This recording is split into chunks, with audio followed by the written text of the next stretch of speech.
글쓰기가 좋고 휴대가 간편했던 종이.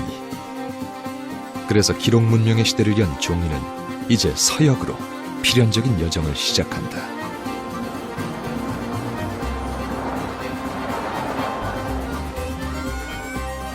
중앙아시아의 관문 도시 사마르칸트.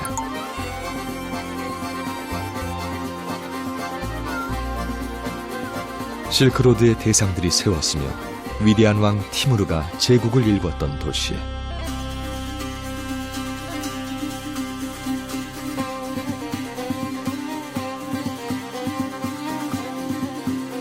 그리하여 중앙아시아의 푸른 이슬람을 상징하는 사마르칸트는 지난 2300년에 달하는 실크로드의 주역이자 동서 문명의 교차로였다.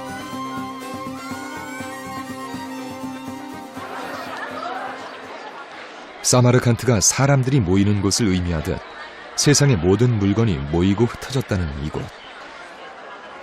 보름이 지나도 변질되지 않는 빵 레표시카는 과거 대상들의 식량이었고, 세상 곳곳에서 온 온갖 종류의 종자는 이곳을 통해 번져나갔다.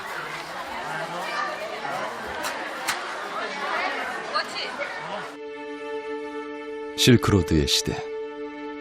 사마르칸트야말로 오늘날의 맨해튼이었던 것이다.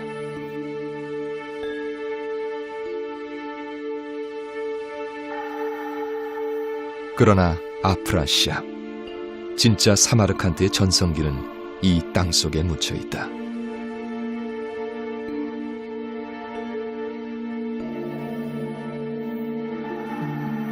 지난 13세기 몽골군이 들어와 처참하게 짓밟기 전만 해도 이 길을 따라 중국과 서역의 대상들이 끊임없이 낙타 등의 비단과 보석, 도자기를 싣고 오갔을 것이다.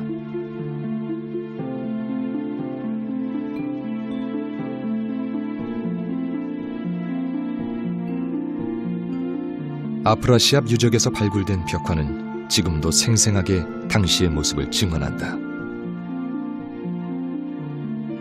벽화엔 아프라시아 왕을 만나기 위해 여러 나라에서 온 사절단이 망라돼 있다.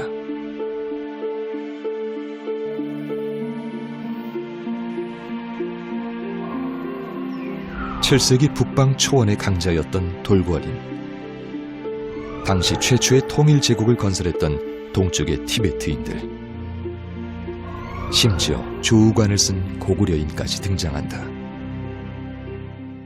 Bizning fikrimcha, olimlarning olib borgan tadqiqotlariga ko'ra, So'g' hududi o'sha paytda Buyuk Ipak yo'lining markazida joylashgan bo'lgan. Va So'g' savdogarlari asosan mana shu Ipak yo'li bo'yicha savdo qilib yurishgan. Va savdo tili ham olib borgan kenglar, savdo tili ham So'g' tili ekanligi hozirgi kunda isbotlangan. Va bu davr So'g' uchun oltin davri, Buyuk Ipak yo'lining oltin davri deb hisoblanadi. 실크로드의 황금기, 이슬람 세력은 급속도로 팽창하고 있었다.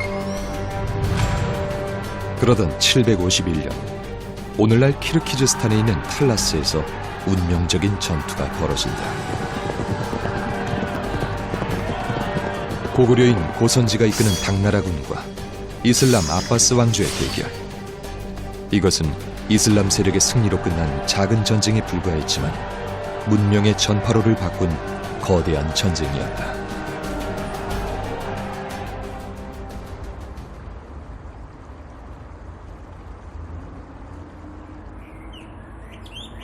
기록에 의하면 당시 포로로 잡힌 당나라 병사의 수는 약 2만여 명. 여기엔 수많은 제지공들이 섞여 있었고, 이들 중 일부는 사마르칸트를 가로질러 흐르는 시압강 주변에 정착한다.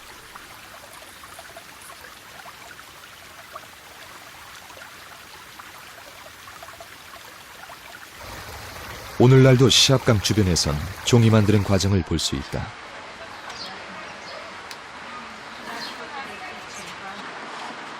이들이 사용하는 재료는 뽕나무. 일찍이 비단기를 통해 전해졌고 자생력이 좋으며 무엇보다 줄기 속에 섬유질이 많다는 이유였다.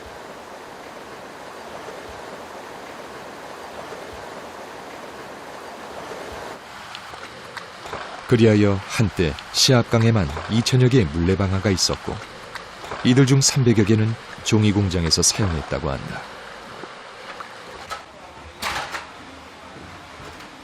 제지 과정 역시 중국과 별반 다르지 않다.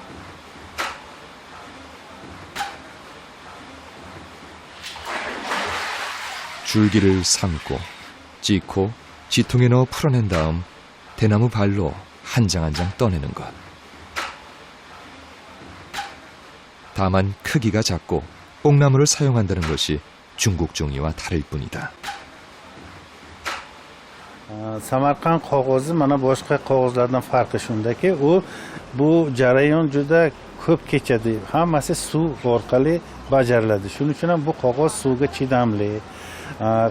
Keyin sichqon, qurt yemaydigan, chunki ipakni oshqozoni qazi qilmas ekan. Rangi bo'lsa sariqtob rang bo'lgani uchun u ko'zni charchatmaydi. Ya'ni uzoq muddat o'qish mumkin, yozish mumkin.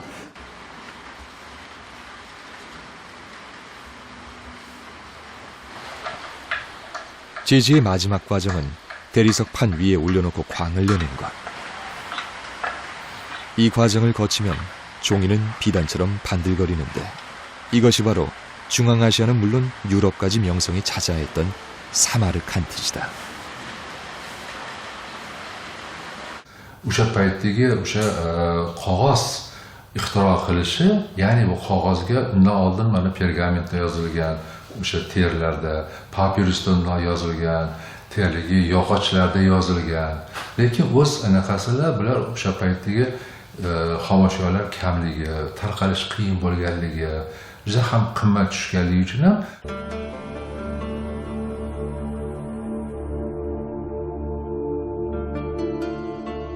여기 세계 12억 무슬림들이 가장 신성하게 여기는 보물이 하나 있다. 7세기 우스만 칼리파 시대에 만들어졌으며 고대 아랍어인 쿠픽체로 쓰여진 꾸란의 유일한 정본.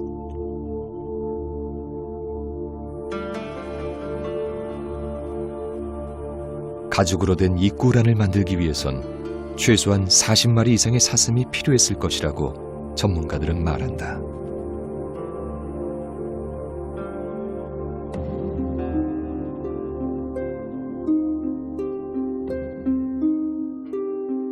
그러나 종이의 전파와 함께 모든 것이 달라졌다.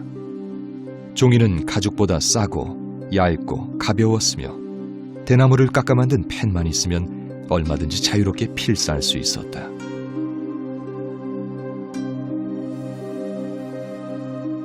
종이가 꾸란의 전파에 막대한 영향력을 발휘하기 시작한 것이다.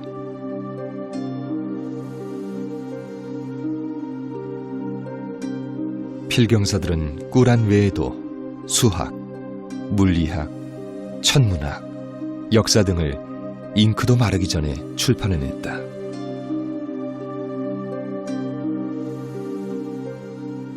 shuning uchun ham biz o'sha paytda inqilobiy kashfiyot deymizki, bular hammasi qog'ozga tushib, o'sha paytda bilimlarimiz qog'ozda qolib, bizni avlodlarimizga, bolalarimizga yetib borib, asta-sekin dunyo bo'yicha tarqalib ketilgan.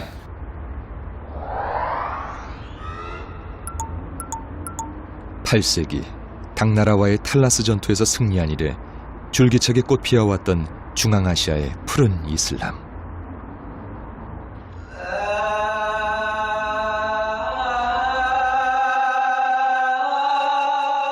기도 시간을 알리는 아잔 소리가 울려 퍼지자 모든 무슬림들이 각자의 일선을 놓고 사원으로 모여든다. 어느 사원이나 마찬가지듯 손과 발, 얼굴을 씻는 우두는 예배 전에 무슬림들이 반드시 행해야 할 예법.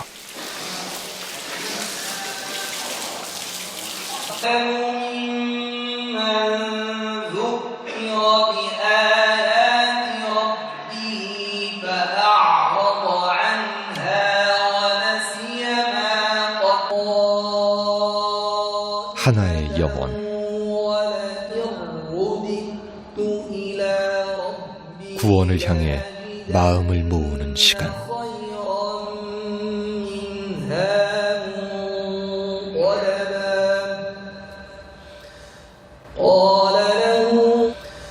الله أكبر 하루에 5번 전 세계 12억 무슬림들은 오로지 한 방향, 메카를 향해 신을 경배한다. 그곳은 무함마드가 신 알라의 가르침을 전달받은 곳이다.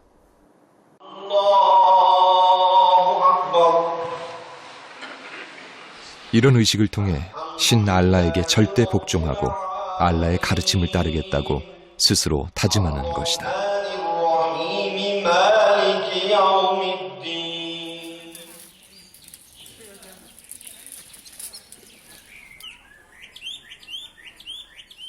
알라의 가르침은 사원 곳곳에서 쉽게 찾아볼 수 있다.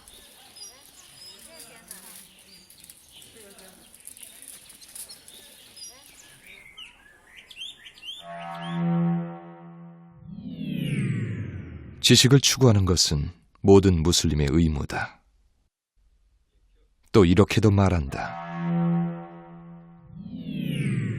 지식은 세상의 영광이고 무슬림의 명예다.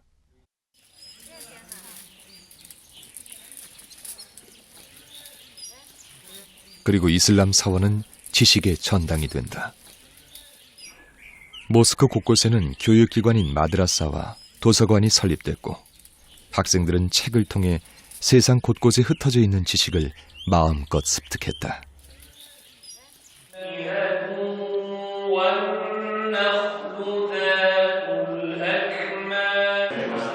이슬람 학문이 꽃피기 시작한 것이다. 그리하여 위대한 학자들의 탄생과 함께 이슬람 학문은 황금기를 맞이하게 된다.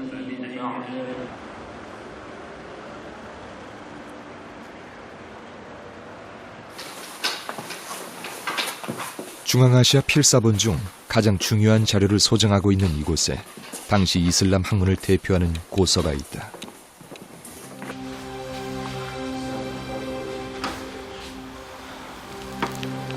그리스와 아랍의 의학을 집대성한 필사본.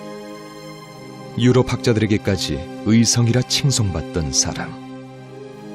이븐 시나의 의학 전범이다. uni ajralmas qismi bu islom ilmlari bo'ldi. Endi islom davri ilmlari eng yuksalgan cho'qqiga chiqqan davri bu 9-11 asr, ya'ni Ibn Sino yashagan davrdir. Ya'ni o'z davridagi matematika, astronomiya, tabobat, kimyo fanlarini, falsafani va hattoki o'sha adabiyot bo'yicha ham shug'ullangan va mana shu fan sohalarida chuqur iz qoldirgan.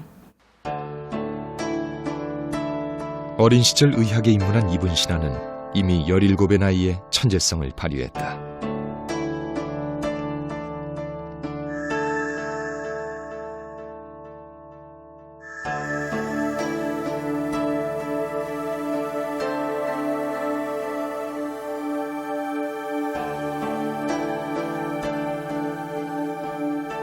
그는 병리 현상과 세계 각지에 있는 수많은 약초들을 분석했고 최초로 암의 전이 과정을 알아냈으며 폐결핵이 어떻게 전염되는가를 밝혀냈다. 이는 당시 의학 수준으로는 상상할 수 없는 일이었으며 이후 서양 의학에 막대한 영향을 끼치게 된다. Ahamiyatli bo'lganki, buni 12-asrda asarlarini lotin tiliga tarjima qilib Yevropada keng tarqalgan va Yevropa universitetlarida 18-asrgacha meditsina fani Ibn Sinoni asarlari bo'yicha, asosan tib qonunlari bo'yicha o'qitilgan. Scholars from Central Asia and all the Islamic world, they produced the best books in the Islamic science. And the number of the books from the period of Islamic Renaissance, they were translated in Latin language and used as a textbooks in the European universities.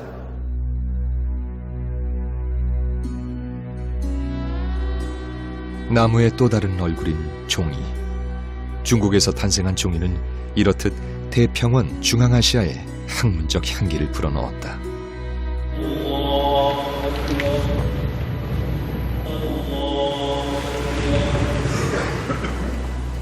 꾸란의 가르침대로 지식을 최고의 가치로 여겼던 무슬림. 이렇게 중앙아시아에 지식의 황금 시대를 열었던 종이는 여기 머물지 않고 다시 필연적인 여정을 계속한다.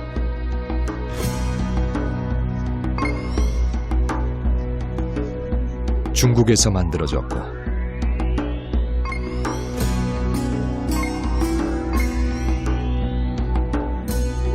중앙아시아로 전해졌던 종이.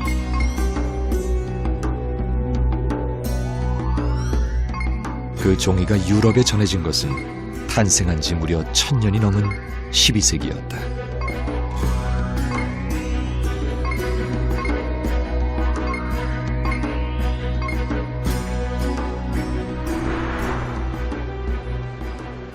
독일의 작은 도시 비텐베르크. 그러나 이 작은 도시는 유럽 문명에서 빼놓을 수 없는 기억을 갖고 있다.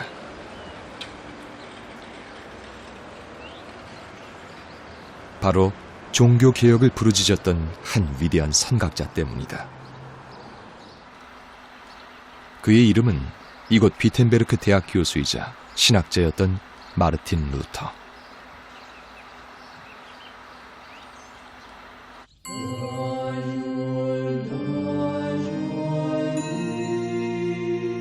루터가 신학자로 있던 중세 시절을 일컬어 오늘날 사람들은 흔히 유럽의 암흑기라 부른다.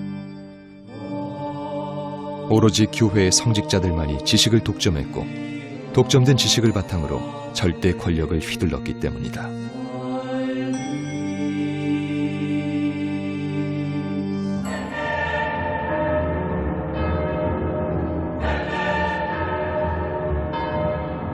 교회에 대한 무조건적인 복종을 요구했던 성직자들의 부패는 날로 거듭됐다. 급기야 문란한 성직자들은 대중을 현혹해 죄를 사해준다는 문서, 즉 면죄부를 발행하기 시작했고 그 대가로 돈을 요구했다.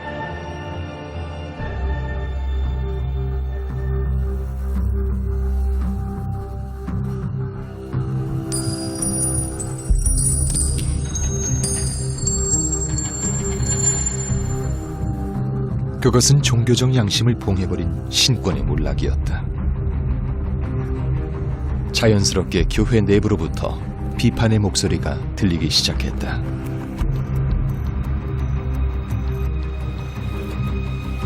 성직자로서 강한 책임감을 느꼈던 루터는 면죄부의 상업화에 강한 불만을 나타냈다. 이윽고 그는 부당함을 반박하기에 이른다.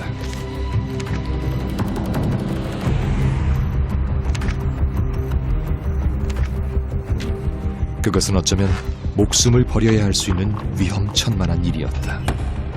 하지만 그는 당시만 해도 이 일이 얼마나 엄청난 파장을 불러올지 몰랐을 것이다.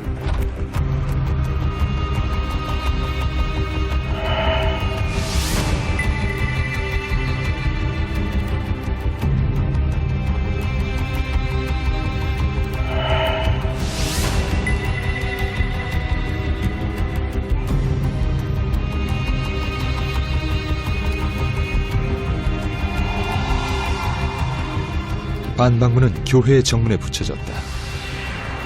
그리고 순식간에 필사되거나 전단지로 인쇄돼 단 2주 만에 전 유럽에 전달됐다. 최초의 팸플릿 혁명이었다. Denn Luther konnte nun über die Schrift, über billige Schrift, die auch jeder erschwinglich kaufen konnte, seine Ideen, seine Übersetzungen der Bibel, aber eben auch theologische Gedankengänge an die Leute bringen, die sie vorher nur schwierig erreicht hätten. Tatsächlich, weil vieles über Pamphlete, also über Flugblätter verbreitet wurde. Das waren billige Drucke, die nur wenige Seiten umfassten, keinen Einband hatten, die ganz, ganz schnell herzustellen waren, ganz oft auch, Sie sehen es vielleicht auch in den Vitrinen herum, ganz oft mit Bildern, auch auf dem Titel, die Käufer anregen sollten, sich mehr mit dem Inhalt zu beschäftigen. 유럽의 암흑시대에 조종을 울린 종교개혁의 또 다른 이름, 팸플릿 혁명. 이것은 종이와 인쇄가 없었다면 불가능했을 것이다.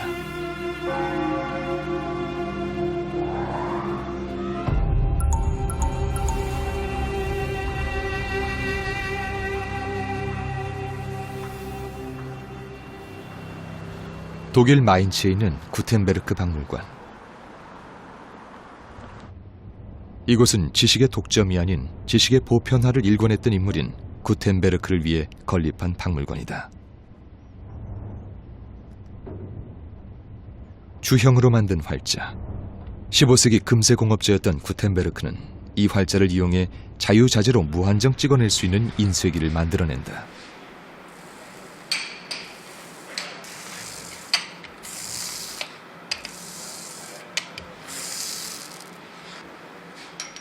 그것은 활자만 맞추면 어떤 책도 혁명적인 속도로 만들어낼 수 있음을 의미했다. 노련한 인쇄공들은 종이만 있으면 얼마든지 책을 생산했고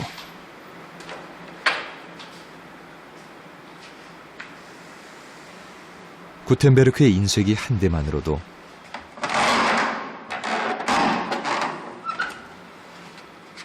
일주일에 500권 이상을 찍어낼 수 있었다. 그리하여 1500년까지 유럽에서 인쇄된 책이 약 50종 2천만 권. Ja, die Reformation wäre ohne Druckkunst nicht so durchschlagend erfolgreich gewesen. Also schon kurz nach Gutenberg gab es andere Inhalte, die durch Bücher vermittelt wurden. Zum Beispiel, dass die Reformation, viele Revolutionen, viele Fortschritte und Leistungen in Wissenschaft und Technik und auf vielen anderen Gebieten wären in diesem Maße nicht erfolgt und wären nicht vermittelt worden, hätte nicht Gutenberg die Druckkunst erfunden und hätte Papier zur Hand.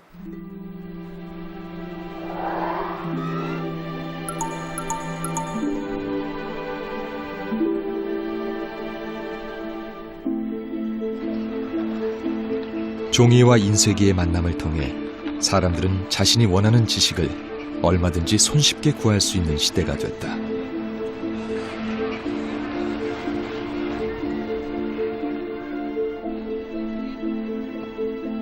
그런 중세의 지식이 쌓여 있어 이탈리아의 자존심이라 불리는 마르차나 도서관.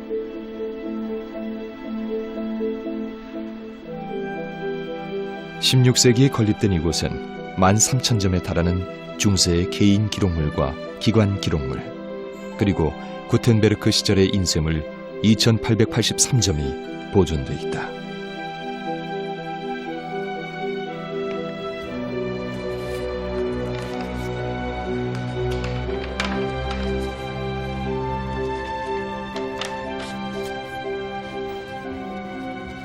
L'edizione che avete visto è un'edizione, la prima edizione dell'opera intera di Aristotele, stampata da Aldo Manuzio tra la fine del 400 e l'inizio del 500. È il periodo in cui avviene per l'Europa la riscoperta del greco, degli studi di greco, della riscoperta degli studi scientifici anche. È quello periodo che si chiama Rinascimento, in cui viene riscoperta la prospettiva di cui Venezia fa parte, anzi ne è uno dei centri principali. 역사엔 우연이 없다고 말한다. 하지만 종이가 없었다면 우리는 플라톤과 아리스토텔레스, 너 자신을 알라고 부르짖었던 소크라테스, 그리고 수학의 아버지 피타고라스를 알 수 있었을까?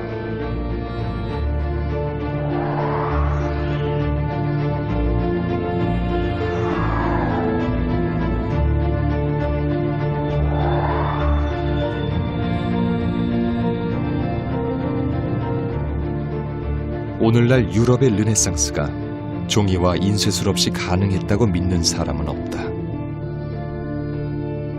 종이는 사람의 머릿속에 있는 지식을 밖으로 꺼냈고 수많은 사람들에게 전달했으며 문화와 예술을 꽃피웠고 삶을 향기롭게 만든 또 하나의 숲이었다.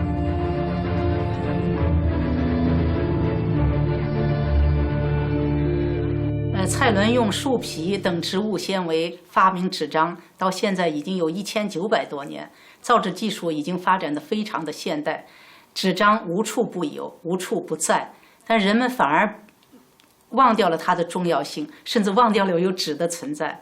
如果没有纸的发明和纸的广泛使用，我们人类的文明可能不是现在这个样子。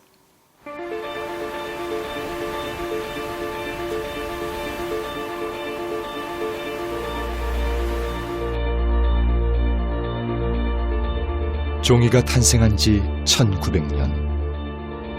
오늘날 우리는 유례없는 문명의 혜택을 누리고 있지만 더 이상 종이를 찬사하지 않는다.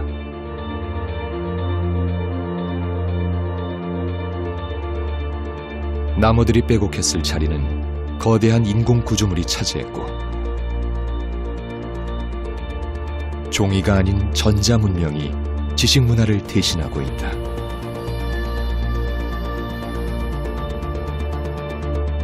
이제 전자 문명에게 자리를 내놓고 호련히 뒤로 물러서 있는 나무. 그러나 나무야말로 자신의 몸을 통해 인간에게 지혜와 지식을 전달해준 문명의 어머니였다.